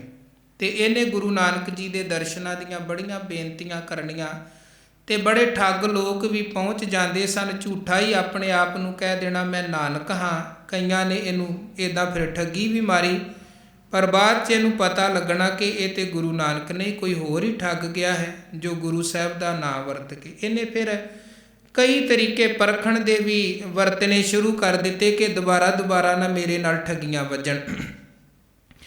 ਗੁਰੂ ਨਾਨਕ ਮਹਾਰਾਜ ਪਹੁੰਚ ਗਏ, ਉਹਨਾਂ ਨੂੰ ਵੀ ਪਰਖਣ ਦੇ ਲਈ ਜੋ ਇਹ ਤਰੀਕਾ ਵਰਤਦਾ ਸੀ ਵਰਤਿਆ ਗਿਆ, ਪਰ ਬਾਅਦ 'ਚ ਪਤਾ ਲੱਗਿਆ ਕਿ ਇਹ ਸੱਚੀ ਮੁੱਚੀ ਗੁਰੂ ਨਾਨਕ ਹੀ ਹਨ, ਕੋਈ ਹੋਰ ਦੂਜਾ ਨਹੀਂ ਹੈ। ਇਹ ਫਿਰ ਗੁਰੂ ਨਾਨਕ ਮਹਾਰਾਜ ਜੀ ਦੇ ਕੋਲ ਆਇਆ, ਸਤਿਗੁਰੂ ਅਜੇ ਬਾਗ 'ਚ ਹਨ। ਇਹ ਆਇਆ ਬਹੁਤ ਸਾਰੀਆਂ ਭੇਟਾਵਾਂ, ਸੋਨਾ ਚਾਂਦੀ ਹੀਰੇ ਜਵਾਹਰਾਤ, ਕਿਉਂਕਿ ਰਾਜਾ ਸੀ, ਘਾਟਾ ਤੇ ਕਿਸੇ ਚੀਜ਼ ਦਾ ਨਹੀਂ। ਥਾਲ ਲਿਆ ਕੇ ਇਹਨੇ ਸਤਿਗੁਰਾਂ ਨੂੰ ਭੇਟ ਕੀਤਾ, ਸਿਜਦਾ ਕੀਤਾ। ਕਹਿਣ ਲੱਗਾ, ਮਹਾਰਾਜ ਤੁਹਾਡੇ ਦਰਸ਼ਨਾਂ ਨੂੰ ਮਨ ਤੜਫਦਾ ਪਿਆ ਸੀ, ਅੱਜ ਤੁਹਾਡੀ ਰਹਿਮਤ ਵਰਤੀ, ਦਰਸ਼ਨ ਕੀਤੇ ਨਿਹਾਲ ਹੋ ਗਿਆ ਮਨ। ਹੁਣ ਤੁਸੀਂ ਕਿਰਪਾ ਕਰੋ, ਆਓ ਮਹਿਲਾਂ 'ਚ ਚਰਨ ਪਾਓ। ਮਹਾਰਾਜ ਕਹਿਣ ਲੱਗੇ, ਜਾਵਾਂਗੇ ਤੇਰੇ ਮਹਿਲਾਂ 'ਚ, ਪਹਿਲਾਂ ਕੁਝ ਭੇਟ ਰੱਖ। ਇਹ ਕਹਿਣ ਲੱਗਾ, ਜੀ ਵੇਖੋ ਸੋਨਾ ਚਾਂਦੀ ਕਿੰਨਾ ਕੁਝ ਤੇ ਭੇਟ ਕੀਤਾ, ਹੋਰ ਕੀ ਭੇਟ ਕਰਾਂ। ਮਹਾਰਾਜ ਕਹਿਣ ਲੱਗੇ, ਨਹੀਂ, ਜੋ ਤੇਰਾ ਆਪਣਾ ਹੈ ਉਹ ਭੇਟ ਕਰ। ਇਹ ਧਨ ਨਹੀਂ ਸਾਨੂੰ ਚਾਹੀਦਾ, ਇਹ ਤੇ ਬਿਨਸਨਹਾਰ ਹੈ। ਧਨ ਅਸੀਂ ਕੀ ਕਰਨਾ, ਅਸੀਂ ਕੋਈ ਧਨ ਥੋੜ੍ਹਾ ਇਕੱਠਾ ਕਰ ਰਹੇ ਹਾਂ, ਤੇ ਨਾ ਗੁਰੂ ਨਾਨਕ ਸਾਹਿਬ ਨੇ ਕੁਝ ਇਕੱਠਾ ਕੀਤਾ, ਉਹ ਤੇ ਖਾਲੀ ਭਾਈ ਮਰਦਾਨਾ ਤੇ ਗੁਰੂ ਨਾਨਕ ਤੁਰਦੇ ਗਏ। ਕਹਿਣ ਲੱਗੇ, ਤੂੰ ਕੁਝ ਆਪਣਾ ਭੇਟ ਕਰ। ਇਹ ਕਹਿਣ ਲੱਗਾ, ਮਹਾਰਾਜ ਰਾਜ ਮੇਰਾ ਹੈ, ਜੇ ਤੁਸੀਂ ਕਹੋ ਮੈਂ ਤੁਹਾਡੇ ਚਰਨਾਂ 'ਚ ਰਾਜ ਭੇਟ ਕਰ ਦੇਣਾ, ਆਪਣੀ ਹਕੂਮਤ ਸਾਰੀ ਤਾਕਤ, ਕਿਉਂਕਿ ਤੁਹਾਡੇ ਦਰਸ਼ਨ ਹੋ ਗਏ, ਹੋਰ ਕੁਝ ਨਹੀਂ ਚਾਹੀਦਾ। ਮਹਾਰਾਜ ਕਹਿਣ ਲੱਗੇ, ਰਾਜ ਤੇਰਾ ਆਪਣਾ ਨਹੀਂ ਹੈ, ਤੇਰੇ ਤੋਂ ਪਹਿਲਾਂ ਤੇਰਾ ਪਿਤਾ ਰਾਜ ਸੰਭਾਲ ਰਿਹਾ ਸੀ, ਉਹ ਵੀ ਕਹਿੰਦਾ ਸੀ ਕਿ ਮੇਰਾ ਰਾਜ ਹੈ, ਮੈਂ ਮਾਲਕ ਹਾਂ। ਹੁਣ ਦੱਸ ਉਹ ਮਾਲਕ ਕਿੱਥੇ, ਰਾਜ ਤੇ ਅੱਜ ਵੀ ਖਲੋਤਾ ਉਹ ਕਿੱਥੇ ਹੈ ਜਿਹੜਾ ਕਹਿੰਦਾ ਸੀ ਮੇਰਾ ਹੈ ਰਾਜ। ਕੱਲ ਤੂੰ ਚਲੇ ਜਾਣਾ ਹੈ, ਇਹਨੂੰ ਫੇਰ ਕਿਸੇ ਹੋਰ ਨੇ ਸੰਭਾਲ ਰਹਿਣਾ, ਨਾ ਇਹ ਤੇਰੇ ਪਿਤਾ ਦਾ ਸੀ, ਨਾ ਤੇਰਾ ਹੈ, ਨਾ ਅੱਗੇ ਤੇਰੇ ਪੁੱਤ ਦਾ ਹੀ ਪੱਕੇ ਤੌਰ ਤੇ ਹੋਣਾ ਹੈ। ਇਹ ਫਿਰ ਕਹਿਣ ਲੱਗਾ, ਮਹਾਰਾਜ ਮੈਂ ਆਪਣਾ ਤਨ ਤੁਹਾਨੂੰ ਭੇਟ ਕਰਦਾ ਹਾਂ, ਸਰੀਰ। ਗੁਰੂ ਸਾਹਿਬ ਕਹਿਣ ਲੱਗੇ, ਕਿ ਸਰੀਰ ਤੇਰਾ ਆਪਣਾ ਹੈ। ਕਹਿਣ ਲੱਗਾ, ਜੀ ਹਾਂ। ਤੇ ਗੁਰੂ ਸਾਹਿਬ ਕਹਿੰਦੇ, ਜਿਹੜੀ ਚੀਜ਼ ਆਪਣੀ ਹੋਵੇ ਨਾ, ਉਹਦੇ ਤੇ ਬੰਦੇ ਦੀ ਮਰਜ਼ੀ ਚੱਲਦੀ ਹੈ, ਜ਼ੋਰ ਚੱਲਦਾ ਹੈ। ਕਿ ਸਰੀਰ ਤੇ ਤੇਰਾ ਜ਼ੋਰ ਚੱਲਦਾ ਹੈ? ਜੇ ਤੇਰਾ ਜ਼ੋਰ ਚੱਲਦਾ ਹੋਵੇ ਤੇ ਤੂੰ ਇਹਨੂੰ ਜਵਾਨੀ ਤੋਂ ਬੁਢਾਪੇ 'ਚ ਥੋੜ੍ਹਾ ਜਾਣ ਦੇਵੇਂ, ਇਹਨੂੰ ਤੇ ਜਵਾਨੀ 'ਚ ਹੀ ਸਟਾਪ ਠਹਿਰਾ ਲਵੇਂ। ਜੇ ਬੰਦੇ ਦਾ ਸਰੀਰ ਤੇ ਜ਼ੋਰ ਚੱਲਦਾ ਹੋਵੇ, ਕੌਣ ਚਾਹੁੰਦਾ ਹੈ ਮੈਂ ਬਿਮਾਰ ਹੋਵਾਂ, ਕੋਈ ਦੁੱਖ ਤਕਲੀਫ ਮੇਰੀ ਕਾਇਆ ਤੇ ਆਵੇ। ਪਰ ਸਰੀਰਾਂ ਨੂੰ ਦੁੱਖ ਤਕਲੀਫ ਵੀ ਆਉਂਦੇ ਨੇ, ਸਮੇਂ ਦੇ ਨਾਲ ਇਹ ਕਾਇਆ ਕਮਜ਼ੋਰ ਵੀ ਹੁੰਦੀ ਹੈ, ਬੁਢਾਪਾ ਵੀ ਹੁੰਦਾ ਹੈ। ਮਹਾਰਾਜ ਕਹਿਣ ਲੱਗੇ, ਇਹ ਵੀ ਤੇਰਾ ਭੁਲੇਖਾ ਹੈ, ਜਿਹੜੀ ਚੀਜ਼ ਆਪਣੀ ਹੋਵੇ ਉਹਦੇ ਤੇ ਜ਼ੋਰ ਚੱਲਦਾ ਹੈ, ਇਹਦੇ ਤੇ ਤੇਰਾ ਜ਼ੋਰ ਥੋੜ੍ਹਾ ਚੱਲਦਾ। ਇਹ ਕਹਿਣ ਲੱਗਾ, ਫਿਰ ਮਹਾਰਾਜ ਮੈਂ ਆਪਣਾ ਮਨ ਤੁਹਾਨੂੰ ਭੇਟ ਕਰਦਾ ਹਾਂ। ਤੇ ਗੁਰੂ ਬਾਬਾ ਜੀ ਕਹਿਣ ਲੱਗੇ, ਮਨ ਤੇਰਾ ਆਪਣਾ ਹੈ? ਕਹਿਣ ਲੱਗਾ, ਜੀ ਹਾਂ। ਮਹਾਰਾਜ ਕਹਿੰਦੇ, ਜੇ ਮਨ ਆਪਣਾ ਹੋਵੇ ਤੇ ਫਿਰ ਇਸ ਮਨ ਨੂੰ ਭਟਕਣ ਕੌਣ ਦੇਵੇ? ਇਹ ਭਟਕਦਾ ਹੈ, ਇਹਦੇ ਤੇ ਤੇਰਾ ਜ਼ੋਰ ਥੋੜ੍ਹਾ ਚੱਲਦਾ ਹੈ। ਬੰਦਾ ਚਾਹੁੰਦਾ, ਅਸੀਂ ਚਾਹੁੰਦੇ ਹਾਂ ਮਨ ਇੱਧਰ ਉੱਧਰ ਨਾ ਭਟਕੇ, ਪਰ ਫਿਰ ਵੀ ਭਟਕਦਾ ਹੈ। ਮਹਾਰਾਜ ਕਹਿਣ ਲੱਗੇ, ਮਨ ਵੀ ਤੇਰਾ ਆਪਣਾ ਨਹੀਂ ਹੈ। ਇਹ ਕਹਿਣ ਲੱਗਾ, ਮਹਾਰਾਜ ਫਿਰ ਤਾਂ ਮੇਰਾ ਕੁਝ ਵੀ ਨਾ ਹੋਇਆ, ਨਾ ਧਨ ਮੇਰਾ, ਰਾਜ ਭਾਗ ਮੇਰਾ ਨਹੀਂ, ਤਨ ਮੇਰਾ ਨਹੀਂ, ਮਨ ਮੇਰਾ ਨਹੀਂ, ਫਿਰ ਤੇ ਮੇਰਾ ਕੁਝ ਹੈ ਹੀ ਨਹੀਂ ਹੈ, ਮੈਂ ਤੁਹਾਨੂੰ ਭੇਟ ਕੀ ਕਰਾਂ। ਮਹਾਰਾਜ ਕਹਿਣ ਲੱਗੇ, ਬਸ ਇਹੀ ਬਿਰਤੀ ਬਣਾ, ਇਹੀ ਅਸਲੀ ਸਾਡੀ ਭੇਟ ਹੈ। ਜਿਹਨੇ ਇਹ ਚੀਜ਼ ਸਮਝ ਲਈ ਕਿ ਮੇਰਾ ਕੁਝ ਵੀ ਨਹੀਂ ਹੈ। ਇਹੀ ਗੱਲ ਕਬੀਰ ਸਾਹਿਬ ਕਹਿੰਦੇ, ਇਹ ਇੱਕ ਨਿਮਰਤਾ ਦੀ ਇੰਤਹਾ ਹੈ, ਜਿੱਥੇ ਸਾਰਾ ਕੁਝ ਬਾਹਰੀ ਤੌਰ ਤੇ ਭਾਵੇਂ ਹੋਵੇ, ਪਰ ਅੰਦਰ ਇਹ ਵਿਚਾਰ ਬੜੀ ਗਹਿਰਾਈ 'ਚ ਮਨ 'ਚ ਉਤਰ ਜਾਵੇ ਕਿ ਸਾਰਾ ਕੁਝ ਮੇਰਾ ਹੋਣ ਦੇ ਬਾਵਜੂਦ ਵੀ ਅਸਲ ਦੇ ਵਿੱਚ ਮੇਰਾ ਕੁਝ ਨਹੀਂ ਹੈ। ਕਬੀਰ ਮੇਰਾ ਮੁਝ ਮੈਂ ਕਿਛ ਨਹੀਂ, ਜੋ ਕਿਛ ਹੈ ਸੋ ਤੇਰਾ। ਕਹਿੰਦੇ, ਦਾਤਾ ਜੀ ਜੋ ਕੁਝ ਵੀ ਹੈ ਸਾਰਾ ਕੁਝ ਤੁਹਾਡਾ ਹੀ ਹੈ, ਅਸਲ ਦੇ ਵਿੱਚ ਮਾਲਕ ਤੇ ਤੁਸੀਂ ਹੋ। ਧਨ ਦੇ ਮਾਲਕ, ਰਾਜ ਭਾਗ ਦੇ ਮਾਲਕ, ਤਨ ਦੇ ਮਾਲਕ, ਮਨ ਦੇ ਮਾਲਕ ਤੁਸੀਂ ਹੋ। ਔਰ ਤੇਰਾ ਤੁਝ ਕੋ ਸੌਂਪ ਤੇ ਕਿਆ ਲੱਗਾ, ਮੇਰਾ ਤੁਹਾਡੀ ਚੀਜ਼ ਤੁਹਾਨੂੰ ਸੌਂਪਦਿਆਂ ਹੁਣ ਮੈਂ ਕੀ ਕਵਾਂ ਕਿ ਮੈਂ ਕੁਝ ਆਪਣਾ ਸੌਂਪ ਰਿਹਾ ਹਾਂ, ਜਦੋਂ ਮੇਰਾ ਕੁਝ ਹੈ ਹੀ ਨਹੀਂ ਹੈ ਤੇ ਮੈਂ ਭੇਟ ਕੀ ਕਰ ਸਕਦਾ ਹਾਂ। ਤੇ ਅਖੀਰ ਅੱਗੇ ਕਬੀਰ ਜੀ ਕਹਿੰਦੇ, ਕਬੀਰ ਤੂੰ ਕਰਤਾ ਤੂੰ ਹੁਆ, ਮੁਝ ਮੈਂ ਰਹਾ ਨਾ ਹੂੰ। ਤੂੰ ਜਪਦਿਆਂ ਹੋਇਆ ਹੀ ਬੰਦਾ ਉਸ ਵਾਹਿਗੁਰੂ ਦੇ ਵਿੱਚ ਸਮਾਉਂਦਾ ਹੈ। ਜਬ ਆਪਾ ਪਰਕਾ ਮਿਟ ਗਿਆ, ਜਤ ਦੇਖੂੰ ਤਤ ਤੂੰ। ਉਹ ਜਿਹੜਾ ਪੜਦਾ ਹੈ, ਇੱਕ ਜਿਸ ਹੰਕਾਰ ਦੇ ਪੜਦੇ ਕਰਕੇ ਅਸੀਂ ਸਮਝਦੇ ਹਾਂ ਕਿ ਸ਼ਾਇਦ ਮੈਂ ਵੱਖਰਾ ਹਾਂ ਤੇ ਰੱਬ ਵੱਖਰਾ ਹੈ, ਉਹ ਜਦੋਂ ਉਹਦੇ ਸਿਮਰਨ ਦੀ ਬਰਕਤ ਸਦਕਾ ਉਹ ਹੰਕਾਰ ਦਾ ਪੜਦਾ, ਹਾਲਾਂਕਿ ਗੁਰੂ ਬਾਣੀ 'ਚ ਕਹਿੰਦੇ ਹੈ ਬਹੁਤ ਸੂਖਸ਼ਮ, ਬਹੁਤ ਭੰਬੀਰੀ ਦੇ ਪਰ ਦੇ ਨਾਲ ਗੁਰੂ ਨੇ ਉਹ ਪੜਦੇ ਦੀ ਤੁਲਨਾ ਕੀਤੀ ਹੈ। ਪਰ ਹੈ ਉਹ ਪੜਦਾ ਹੀ ਹੈ। ਪੜਦਾ ਤੇ ਆਖਰ ਪੜਦਾ ਹੀ ਹੁੰਦਾ ਹੈ। ਤੇ ਉਹ ਜਿਹੜਾ ਪੜਦਾ ਹੈ ਉਹ ਜਦੋਂ ਗੁਰੂ ਦੇ ਗਿਆਨ ਸਦਕਾ ਮਿਟ ਜਾਂਦਾ ਹੈ, ਫਿਰ ਮਨੁੱਖ ਨੂੰ ਪਤਾ ਲੱਗਦਾ ਹੈ ਕਿ ਮੈਂ ਕੁਝ ਨਹੀਂ ਹਾਂ, ਸਾਰਾ ਉਸ ਕਰਤੇ ਪੁਰਖ ਦਾ ਨਿਰੰਕਾਰ ਪਰਮਾਤਮਾ ਦਾ ਹੀ ਪ੍ਰਤਾਪ ਹੈ। ਸਭ ਪਾਸੇ ਜੋਤ ਰੂਪ ਦੇ ਵਿੱਚ ਉਹ ਨਿਰੰਕਾਰ ਹੀ ਵਿਚਰ ਰਿਹਾ ਹੈ। ਸੋ ਇਹ ਵਿਚਾਰਾ ਕਬੀਰ ਸਾਹਿਬ ਜੀ ਆਪਣੇ ਪਾਵਨ ਪਵਿੱਤਰ ਸਲੋਕਾਂ ਦੇ ਰਾਹੀਂ ਸਾਡੀ ਝੋਲੀ ਪਾਉਂਦੇ ਹਨ। ਇੰਨੀਆਂ ਬੇਨਤੀਆਂ ਪ੍ਰਵਾਨ ਕਰਨੀਆਂ, ਕਿਉਂਕਿ ਗੁਰੂ ਰਾਮਦਾਸ ਸਾਹਿਬ ਸੱਚੇ ਪਾਤਸ਼ਾਹ ਜੀ ਦਾ ਪਾਵਨ ਪ੍ਰਕਾਸ਼ ਦਿਹਾੜਾ ਅਗਲੇ ਦਿਨਾਂ 'ਚ ਆ ਰਿਹਾ ਹੈ 2 ਤਰੀਕ ਨੂੰ।